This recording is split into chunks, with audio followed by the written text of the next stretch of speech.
యేసుక్రీస్తు ప్రభు యొక్క మహిమాన్వితమైన నామమందు, జీవము గల నామమందు, శక్తి గల నామమందు, అధికారము గల నామమందు, హెచ్చించబడినటువంటి నామమందు మీకందరికీ ప్రేమపూర్వకమైన వందనాలను తెలియజేస్తున్నారు. దేవుని ప్రియ బిడ్డలారా, ఈ దినము నుంచి వరుసగా ప్రతి వారపు కార్యక్రమంలో మహా గొప్ప ప్రవక్త అయినటువంటి సమూయేలు యొక్క జీవితాన్ని గురించి మీతో మాట్లాడాలనే తలంపు, ప్రేరేపణ దేవుడు అనుగ్రహించుంటున్నాడు. కనుక ఈ దినము నుంచి వరుసగా సమూయేలు యొక్క జీవితాన్ని గురించి మీతో మాట్లాడాలని కోరుతుంటున్నాడు. ఎవరు ఈ సమూయేలు? దేవుని దృష్టిలో ఈ సమూయేలు ఎవరై ఉంటున్నారు? మరి యొక్క సమూయేలు జీవితాన్ని గురించి మనం నేర్చుకోగలిగినటువంటి పాఠములు ఏమై ఉంటున్నాయి? ప్రియ దేవుని బిడ్డలారా, దేవుని గ్రంథంలో గమనిస్తే దేవుడే సమూయేలును మర్చిపోలేకపోయాడు. ఇర్మియా గ్రంథం 15వ అధ్యాయం 1వ వచనంలో గమనిస్తే, అప్పుడు యెహోవా నాకు ఇలాగు సెలవిచ్చాను, మోషేయు సమూయేలును నా ఎదుట నిలవబడినను ఈ ప్రజలను అంగీకరించుటకు నాకు మనస్సుండదు, నా సన్నిధి నుండకుండా వారిని వెళ్ళగొట్టుము. మరొకసారి జీవము గల దేవుని గ్రంథాన్ని బట్టి దేవునికి వందనాలు, స్తుతులు కలుగునుగాక. ప్రియమైన వారులారా, నేను చదివినటువంటి భాగం ఇర్మియా గ్రంథం, అందులో 15వ అధ్యాయం 1వ వచనం. అప్పటికి సమూయేలు అనేటువంటి ప్రవక్త చనిపోయాడండి. అయితే సమూయేలు అనే ప్రవక్త చనిపోయాడు, కానీ సమూయేలును దేవాది దేవుడు మర్చిపోలేకుండా ఉంటున్నాడు. ఏంటి కారణం? సమూయేలు ఒక మహా గొప్ప ప్రవక్త, సమూయేలు ఒక మహా గొప్ప ప్రార్థనాపరుడు, దేవునికి మనుషులకు మధ్య నిలిచి మొరపెట్టేటువంటి మహా గొప్ప ప్రార్థన సాధనమై ఉంటున్నాడు. ఇర్మియా గ్రంథంలో పరిస్థితులు ఏంటి గమనించినట్లయితే, ఇశ్రాయేలు చరిత్రలో ఎప్పుడు కూడా ఆధ్యాత్మిక పతనం అంతగా లేదా అనంతగా ఇశ్రాయేలు పతనమైనటువంటి రోజులు అవి. నైతిక విలువలు పతనమైపోయాయి. జీవము గల దేవుణ్ణి ఇశ్రాయేలీలు విడిచిపెట్టారు. ప్రతి విధమైనటువంటి వాక్య వ్యతిరేక జీవితంలోనికి వారు వెళ్ళిపోయారు. ఆ సమయంలో దేవుడు ఇర్మియా అనేటువంటి ప్రవక్తను లేపాడు. ఈ యొక్క ఇర్మియా కన్నీరు గార్చేటువంటి ప్రవక్త, నిరంతరము తన యొక్క చెంపల గుండా కన్నీరు కారుతుండగా ఏడ్చేటువంటి ఒక వీపింగ్ ప్రాఫిట్ అండి. ఆ యొక్క ఇర్మియా ఆ విధంగా ఏడుస్తుంటే ఒకరోజు దేవుడు ఏమన్నాడంటే, ఇర్మియా, ఇశ్రాయేలులో చెలరేగుతున్నటువంటి పాపాన్ని బట్టి, ఇశ్రాయేలులో పెళ్ళుబుగుతున్నటువంటి యొక్క పాపమును బట్టి ఏడుస్తున్నావు కదా. అయితే ఒక సంగతి నీతో చెప్తుంటున్నాను, నీవు కాదు కదా, మోషే సమూయేలు వచ్చి నిలబడినా నా దగ్గర ప్రార్థన చేసినా నేను వినను అన్నాడు. ఏంటండి, సమూయేలు చనిపోయి చాలా కాలం అయిపోయింది, అయితే సమూయేలును దేవుడు మర్చిపోలేకుండా ఉంటున్నాడా? ఒక వ్యక్తి యొక్క గంభీరమైనటువంటి ప్రార్థన జీవితం, లోతైనటువంటి ప్రార్థన జీవితం, ప్రభు దగ్గర గడిపేటువంటి ప్రార్థన అనుభవాలు దేవుడు ఎప్పుడు మర్చిపోడండి. దేవుడు ఎప్పుడు మర్చిపోడు. ప్రేమైన వారులారా, సమూయేలు చనిపోయాడు, అయితే సమూయేలు ప్రార్థనను దేవుడు మర్చిపోలేకుండా ఉంటున్నాడు. సమూయేలు యొక్క ప్రార్థన జీవితాన్ని దేవుడు మర్చిపోలేకుండా ఉంటున్నాడు. అందుకే ఈ దినం నుంచి వరుసగా సమూయేలు జీవితాన్ని మీ దగ్గర ఉంచాలని ప్రభు యొక్క సన్నిధిలో నేను కోరుతున్నాను. ప్రియ దేవుని బిడ్డలారా, అంత పాపము ప్రబలినప్పుడు, ఇర్మియా గ్రంథంలో ఉండేటువంటి పాపము ప్రబలినప్పుడు, ఇశ్రాయేలులు అతి భయంకరంగా పాపపు ఊబిలో చిక్కుకొని పోయినప్పుడు దేవునికి సమూయేలు జ్ఞాపకానికి వస్తుంటున్నాడు. దేవునికి సమూయేలు జ్ఞాపకానికి వస్తున్నాడు. ప్రియ దేవుని బిడ్డలారా, ప్రపంచంలో పాపము చెలరేగుతుండగా, పాపము వేళ్ళూనుకొని పోతుండగా దేవుడు ఎదురు చూచేది ఎవరి కొరకు? ఎవరి వైపు చుట్టం ప్రారంభిస్తాడు? ప్రార్థనా పరుల కొరకు. ఇంతకు ఈ సమూయేలు ఎవరు? బైబిల్లో గమనిస్తే ద్వితీయోపదేశ కాండం 34వ అధ్యాయం 12వ వచనంలో మోషేను గురించినటువంటి మాటలు కనిపిస్తాయి. ఏంటివి ఆ మాటలు అంటే, మోషే లాంటి ప్రవక్త ఇంతవరకు ఇశ్రాయేలులో పుట్టలేదు అని కనిపిస్తుంది. దేవుని ప్రజల ఎదుట జరిగినటువంటి భయంకర కార్యముల విషయంలో దేవునితో ముఖాముఖిగా ఎరిగినటువంటి మోషే వంటి ప్రవక్త ఇశ్రాయేలులో పుట్టలేదు అని వ్రాయబడింది. అంటే ప్రపంచ చరిత్రలో, బైబిల్ చరిత్రలో మోషే ఒక సాటిలేని ప్రవక్త, ఒక గుర్తింపబడిన ప్రవక్త. దేవుని వాక్యమే ఆ యొక్క ప్రవక్తను గుర్తించింది. అయితే ఇర్మియా 15:1 గమనిస్తే దేవుడు అంటున్నాడు, మోషేయు సమూయేలు నా దగ్గర నిలబడిన నేను ప్రార్థన వినన్నాను. అంటే అర్థం ఏంటంటే, అంత గొప్ప ప్రవక్త మోషే అనబడే ప్రవక్త ప్రక్కలో సమూయేలు అనే ప్రవక్త కూడా చేరి ఉన్నాడు. దేవా, మీ దగ్గర ఉండేటువంటి ప్రార్థనా పరుల లిస్ట్, ప్రార్థనా పరుల జాబితా ఒకసారి మాకు చూపిస్తావా అంటే దేవుడు అంటాడు, అదిగో ఆ యొక్క ప్రార్థనా పరులలో మోషే ఉన్నాడు అంటాడు. మరి మోషే ప్రక్కలో ఎవరుంటున్నారు? సమూయేలు ఉన్నాడు అంటాడు. ఎంత గొప్ప సంగతి ప్రేమైన వారులారా. ఈ యొక్క సమూయేలు అనేటువంటి ప్రవక్త మహా గొప్ప ప్రవక్త, మహా గొప్ప ప్రార్థనా పరుడు. ఇశ్రాయేలులో ఇంతవరకు పుట్టనటువంటి మోషే ప్రక్కలో ఆ యొక్క జాబితాలో నిలిచినటువంటి మహా గొప్ప ప్రవక్త ప్రేమైన వారులారా. దేవుని వాక్యంలో గమనిస్తే సమూయేలు మొదటి గ్రంథం 7వ అధ్యాయం 13వ వచనంలో గమనించినట్లయితే సమూయేలు ఉండిన దినములలో అనే మాట కనిపిస్తుంది. ప్రియ దేవుని బిడ్డలారా, బైబిల్ గ్రంథపు చరిత్రలోనైనా మానవ జాతి పుట్టినది మొదలుకొని చివరి వరకైనా ఒక కాలం అనేది ఉందండి. ఆ కాలము పేరు సమూయేలు ఉండిన దినములు. ఎంత గొప్ప సంగతి అండి, ఎంత సవాలుతో కూడిన సంగతి. అవి సమూయేలు ఉండిన దినములు దేవుడు జ్ఞాపకం చేసుకుంటున్నాడు. ప్రియ దేవుని బిడ్డలారా, ప్రపంచంలో అనేక మంది పుట్టుతున్నారు, అనేక మంది మరణిస్తున్నారు. అయితే దేవుడు ఒక వ్యక్తిని గురించి చెప్తున్నాడు, సమూయేలు ఉండిన దినములు. ప్రార్థనాపరుడు, ఆత్మచేత నింపబడిన ఒక ప్రవక్త ఉన్నాడంటే దేవుడు అంటాడు కదా, అతడు ఉండిన దినములు అనటం ప్రారంభిస్తాడు. ఏంటివంట? అవి సమూయేలు ఉండిన దినములు. ఎంత గొప్ప సంగతి అండి. ఒక ప్రార్థనాపరుడు ఉన్నాడు అంటే పరలోకంలో అది నమోదవుతుంది. ఒక ప్రవక్త ఉన్నాడు అంటే అది పరలోకంలో నమోదవుతుంది. అంతేకాదు, దేవుని వాక్యంలో మనం గమనిస్తే సమూయేలు ఉండిన దినములలో ఇశ్రాయేలీయుల యొక్క చెయ్యి ఫిలిస్తీయుల చెయ్యి కంటే అధికంగా ఉంది. ఏంటి కారణం? యెహోవా హస్తము ఆ విధంగా చేయడం ప్రారంభించింది. అంటే ఏంటి? సమూయేలు ఉండినటువంటి దినాలు ఏంటివంట? దేవుని హస్తాన్ని తిప్పేటువంటి వాడు. దేవునికి స్తోత్రం కలుగును గాక. దేవుని ప్రజలను ఇశ్రాయేలీయులకు బలం అధికంగా ఉండేట్టుగా తన ప్రార్థన జీవితంలో గడిపేటువంటి వాడు. అంతేనా, ఫిలిస్తీయుల యొక్క బలము అనపడబడేట్టుగా తన ప్రార్థనలో గడిపేటువంటి వాడు. అది సమూయేలు ప్రార్థన జీవితం, అది సమూయేలు ప్రార్థన అనుభవం, అది ఒక ప్రార్థనాపరుడి జీవితం. నీవు దేవుని బిడ్డవైతే, రేయింబవళ్ళు మొరపెట్టే ఒక సమూయేలు అయితే, ప్రియ దేవుని బిడ్డలారా, శత్రువు బలము తగ్గిపోవడం ప్రారంభిస్తుంది. దేవుని బిడ్డల బలం అధికమవుతుంది. దేవుని హస్తం కదలటం ప్రారంభిస్తుంది. అదే ప్రార్థనా పరుల జీవిత అనుభవాలండి. అదే సమూయేలు యొక్క అనుభవాలు. దేవుని యొక్క వాక్యంలో గమనిస్తే ఇంతకు ఈ సమూయేలు ఎలా పుట్టాడు? ఎందుకంటే సమూయేలు జీవితాన్ని ధ్యానిస్తున్నాం కనుక సమూయేలు ఎలా పుట్టాడు, ఏ విధంగా ప్రవక్తగా మారాడు, అతని యొక్క ప్రవచన పరిచర్య ఏంటి, ప్రార్థన పరిచర్య ఏంటి, కొద్దిగా మనం తప్పకుండా ధ్యానించాలి. సమూయేలు మొదటి గ్రంథం 1వ అధ్యాయం 5వ వచనంలో మనం గమనించినట్లయితే ఎలా ప్రారంభమైంది సమూయేలు యొక్క పుట్టుకంటే, మొదట అతని తల్లి అయిన హన్నాకు యెహోవా సంతు లేకుండా చేశాను అనేటువంటి మాట కనిపిస్తుంది. ప్రియమైన వారలారా, బైబిల్లో అప్పుడప్పుడు కొన్ని మరీ భయంకరమైన మాటలు కనిపిస్తాయండి. అలాంటి మాటలు ఒకసారి మనం ధ్యానించాం. యెహోవా అతనిని ఎడబాసెనని సంసోనుకు తెలిసి ఉండలేదు. చాలా భయంకరమైన మాట అండి. ఇక్కడ వ్రాయబడింది సమూయేలు మొదటి గ్రంథం 1వ అధ్యాయం 5వ వచనంలో, యెహోవా ఆమెకు అనగా హన్నాకు సంతు లేకుండా చేసి ఉండాను. ప్రియమైన వారలారా, అనేక మంది స్త్రీల జీవితాల్లో సంతానము లేకుండా ఉండడం అనేది ఉంటుంది. వైద్యుల దగ్గరికి వెళ్తారు, మరికొన్ని సందర్భాల్లో మాంత్రికుల దగ్గరికి వెళ్తారు, మరికొన్ని సందర్భాల్లో ప్రార్థన పరుల దగ్గరికి వెళ్తారు. ప్రార్థన పరుల దగ్గరికి వెళ్తే ఏమని చెప్తారంటే, అనేక సందర్భాల్లో అమ్మ ఇదిగో దేవుడు నాకు ప్రార్థనలో ఏం చూపిస్తున్నాడంటే సాతాను నీకు సంతానం కలగకుండా అడ్డుపడుతూ ఉంది అని చెప్తారు. లేదా మరికొంతమంది ఏమని చెప్తారంటే, మీకు చాలా ఆస్తి ఉంది కాబట్టి ఇదిగో మీకు సంతానం లేకుండా ఎవరు మీ మీద చేతబడి చేశారు, లేకపోతే చిల్లంగి విద్యను ప్రయోగించారు కాబట్టి మీకు సంతానం లేకుండా ఉంది.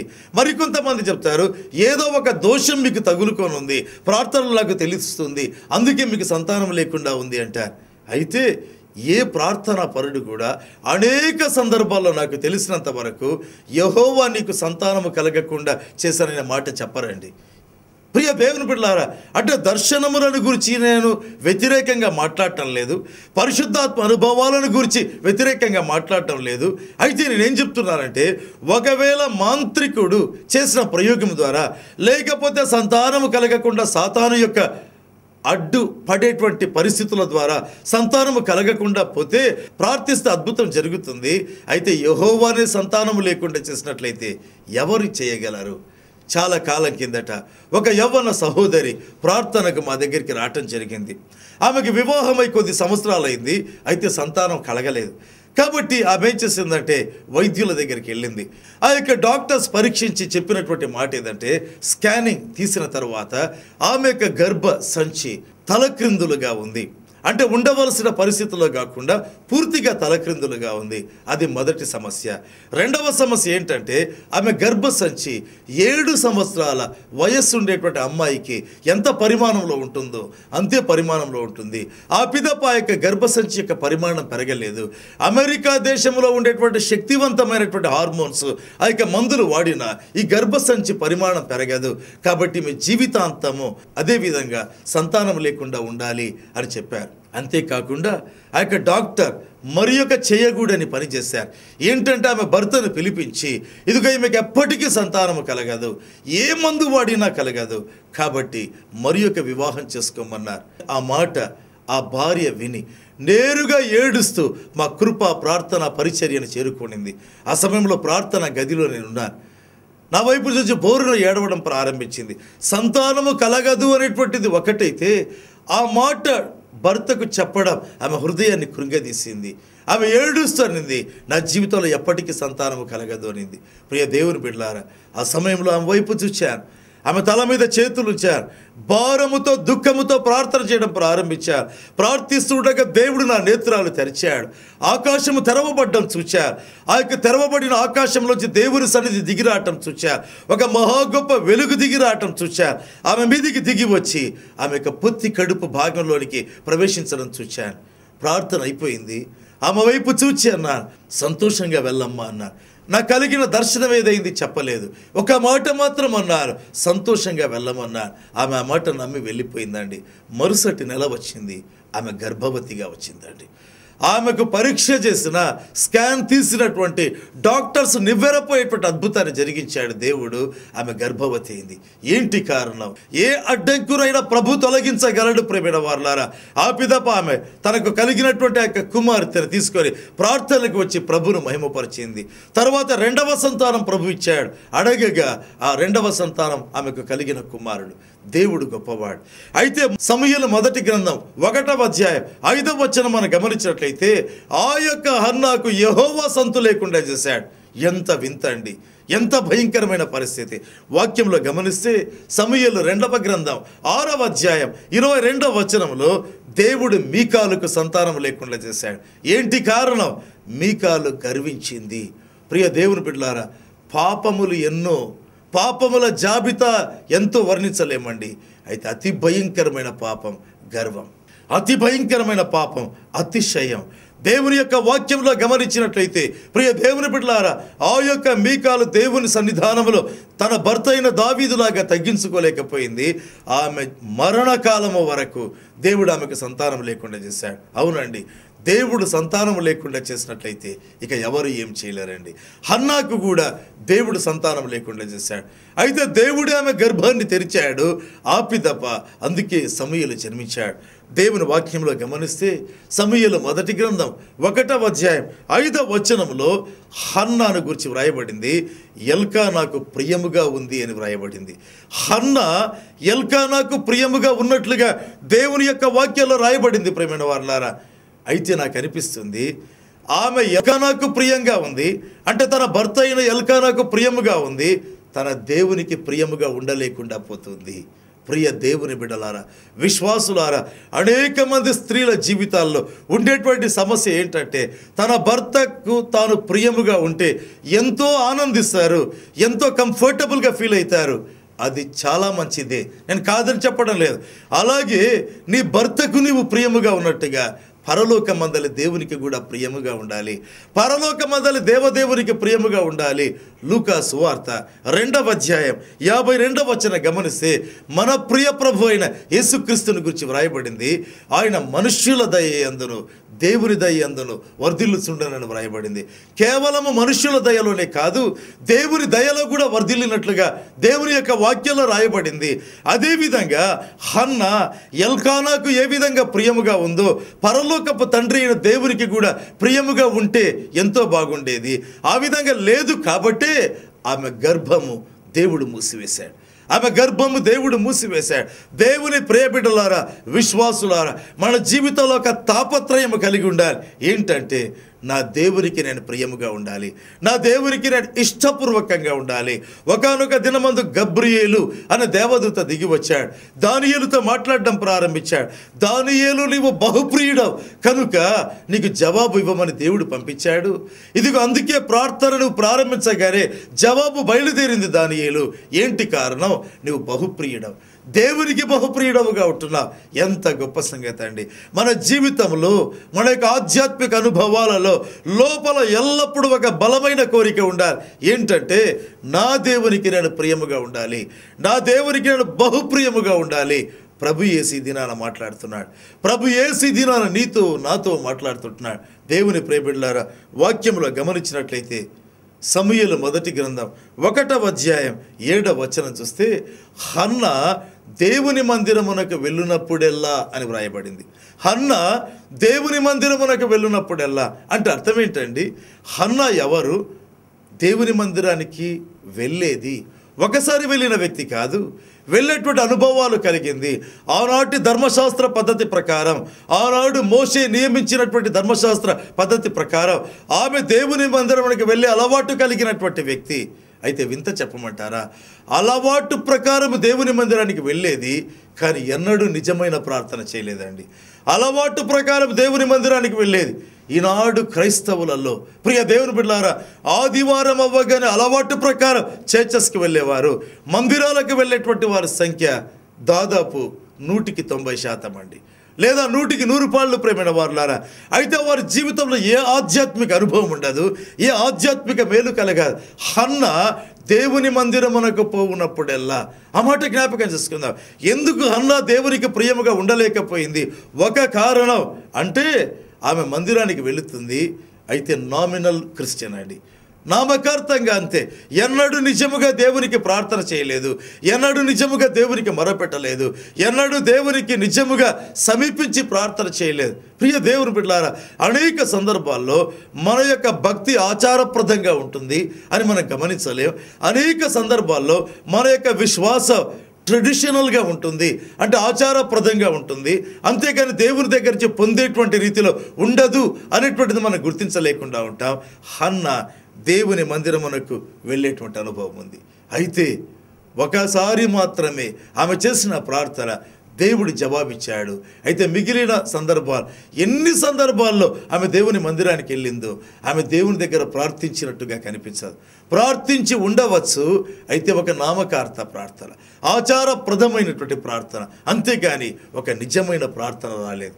అయితే సమూయేలు మొదటి గ్రంథం 1వ అధ్యాయం 7-8 వచనాలు గమనించినట్లయితే మరి ఒకసారి వెళ్ళింది హన్నా. ఈ మారు నిజముగా వెళ్ళింది. ప్రియ దేవుని బిడ్డలారా, ఈ మారు నిజముగా దేవుని మందిరంలోనికి వెళ్ళింది.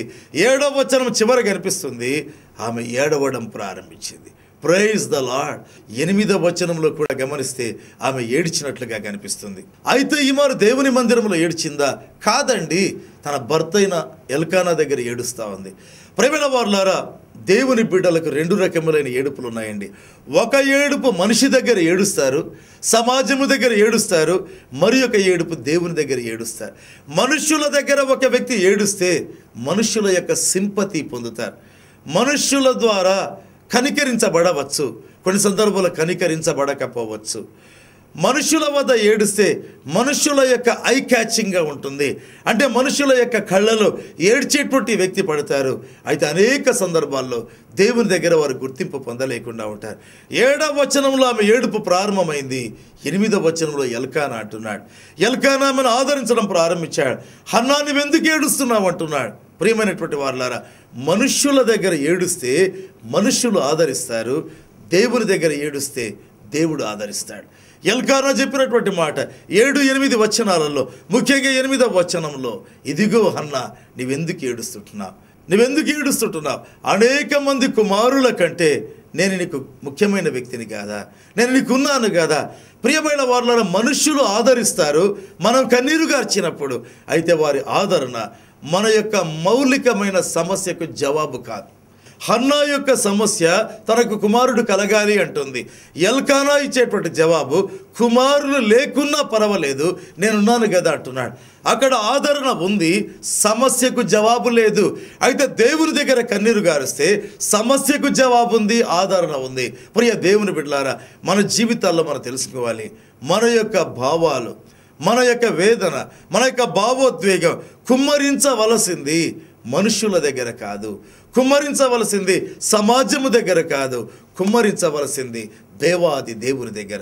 అందుకే 7వ వచనంలో ఆమె యొక్క కన్నీరు ప్రారంభమైంది, 8వ వచనంలో ఆ కన్నీరు కొనసాగింది.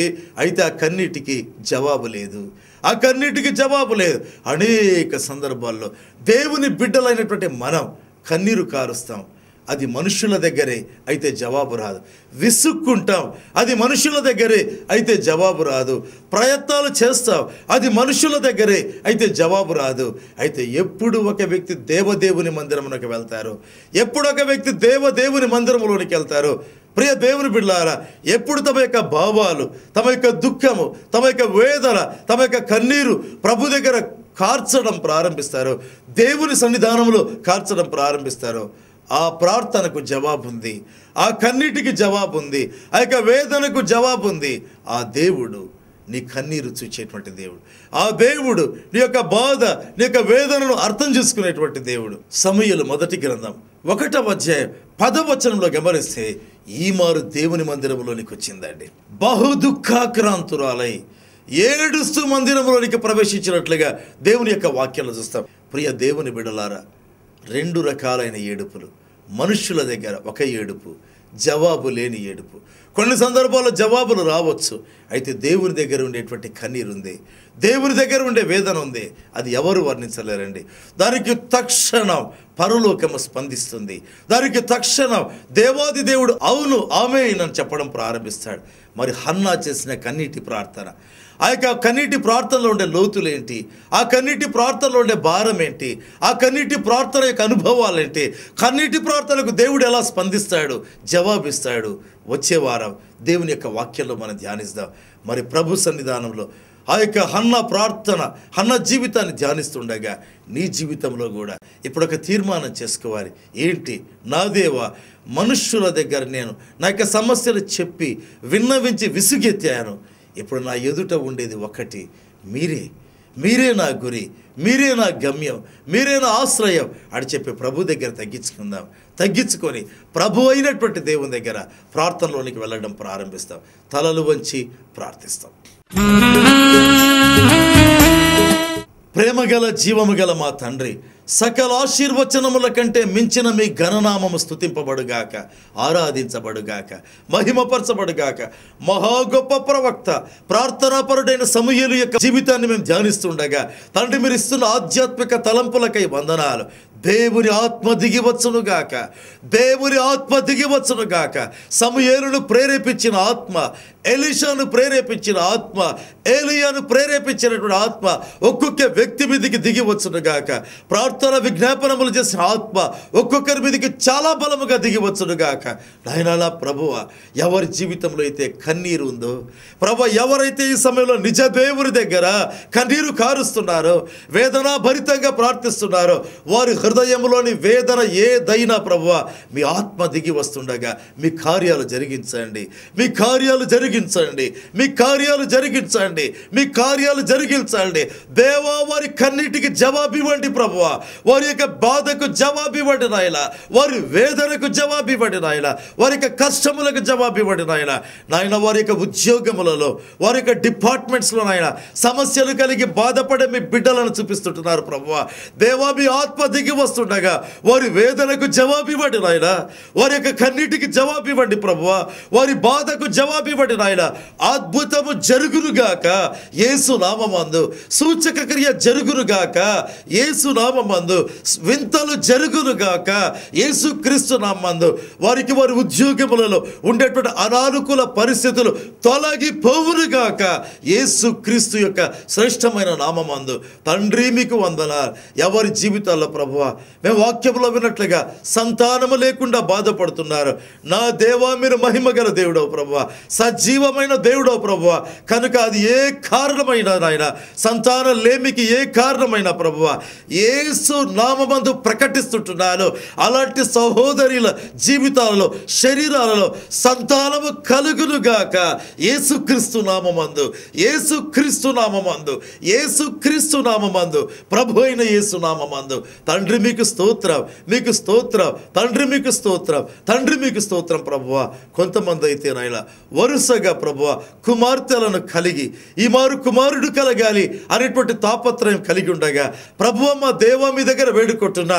ఈ పర్యాయం, ఈ సందర్భంలో తండ్రి వారి కలిగేటువంటి గర్భం మగ శిశువై ఉండనట్లుగా అనుగ్రహించండి, అనుగ్రహించండి, అనుగ్రహించండి, అనుగ్రహించండి, అనుగ్రహించండి.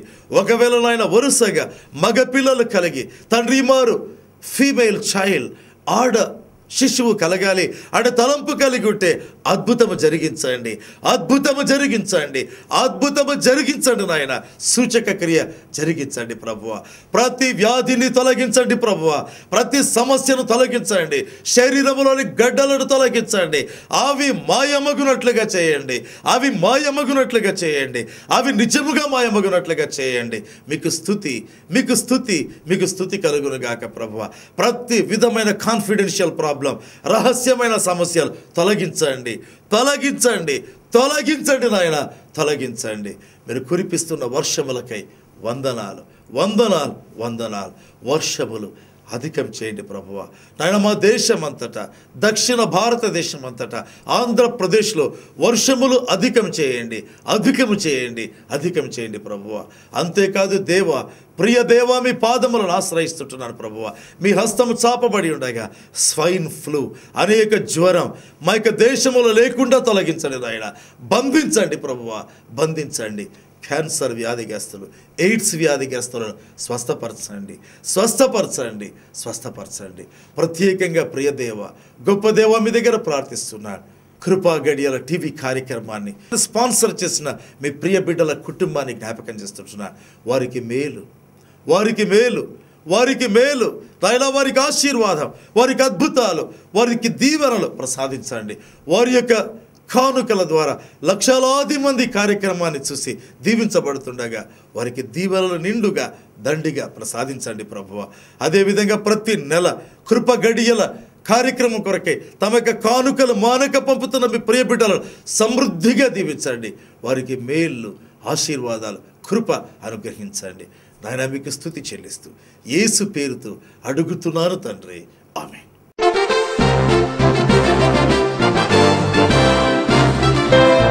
దేవునికి స్తోత్రములు. నా పేరు మంజుల. నేను పోయిన సంవత్సరం డిసెంబర్ నెల నుంచి కృపా మినిస్ట్రీస్కి వస్తూ ఉన్నాను. నేను బీఎస్సీ చదివాను, బయోటెక్నాలజీ చేశాను, డిగ్రీ కంప్లీట్ అయిపోయింది. ఇప్పుడు నేను ఎప్పుడూ అనుకునేదాన్ని, దేవుడా నీ కృపను నా జీవితంలో నింపమని ప్రతిరోజు ప్రార్థన చేస్తూ ఉండేదాన్ని. కానీ మా కుటుంబంలో ప్రతి ఒక్కరు డిగ్రీ చదివి ఉన్నాము, కానీ అందరము నిరుద్యోగులుగానే ఉన్నాము. దేవుని ప్రతిరోజు ప్రార్థించేవాళ్ళం, దేవుడా మాకు ఒక చిన్న జాబ్ ఇప్పించమని ప్రతిరోజు ప్రార్థించేవాళ్ళం. నేను కృపా మినిస్ట్రీకి వచ్చినప్పటి నుంచి ఇక్కడ ఎంతోమంది సాక్ష్యాలు విన్నాను. వీరి సాక్ష్యాలు విని నేను కూడా కొంచెం ఇంప్రెస్ అయ్యాను అనమాట. దేవుడిని ఎక్కువగా ప్రేమించడం మొదలుపెట్టాను. కానీ దేవుడు కూడా అదే రీతిలో నన్ను కూడా ప్రేమించాడు, నా జీవితంలో చాలా గొప్ప కార్యం జరిపించాడు. ఈరోజు నేను కలెక్టర్ ఆఫీస్లో టైపిస్ట్గా జాబ్ చేస్తున్నానంటే అది దేవుని మహిమ వల్లే. నాకు ఆ జాబ్ వచ్చిందంటే కూడా దేవుని మహిమ వల్లే. దేవుడు నా పట్ల ఇంత ప్రేమను, ఇంత కృపను చూపించినందుకు నేను దేవునికి స్తోత్రాలు చెల్లిస్తున్నాను.